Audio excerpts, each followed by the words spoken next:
Chuck Schumer, one of the most powerful officials in the United States, obviously. He also happens to be from New York, which is one of the states that has a larger Jewish population. Jews are about 1%. So there are places where you have a Jewish population, many places where you have almost none. And I should mention Chuck Schumer himself is Jewish.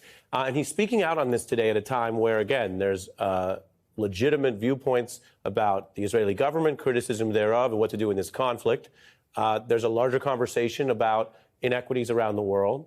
There are people who trace this history to October, or you can trace it back to the Second Intifada or the First. You can trace it back to the wars of 73 and 56 or 48. You can go back to the British Empire. If you want, Martin, you can go back to the Ottoman Empire. Or you can go back several thousand years before some of these things that we're talking about in nation states even existed. And for thousands of years, there was this virulent anti-Semitism in many regions of the world.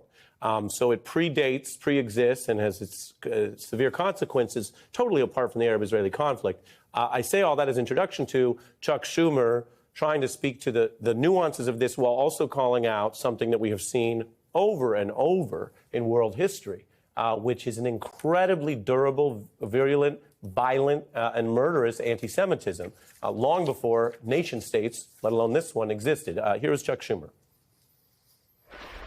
No matter what our beliefs, no matter where we stand on the war in Gaza, all of us must condemn anti-Semitism with full-throated clarity wherever we see it, before it metastasizes into something even worse. Because right now, that's what Jewish Americans fear most. Martin, I'll give you the simple question, and then you can solve this issue for us tonight, obviously. Is anti-Semitism a real problem, as Chuck Schumer says, in America and other parts of the world? Does it only exist among certain groups? Sometimes people think it's only on the far right or only affiliated with certain religions. Or is it a wider problem across political ideologies and across borders? Well, the thing is, as you mentioned, Ari, about history, looking how far do you go back? The problem with history is wherever you stop, there's always something that happened before. And anti-Semitism has been around it predates Christianity. Sure. So today, I think that American Jews and Jews around the world are very correct in worrying that this could be the beginning of something much greater. And the comparison I would make would be with 1933 in Germany. What did the Jews in Germany think about anti-Semitism then? And what do Jews think about it now?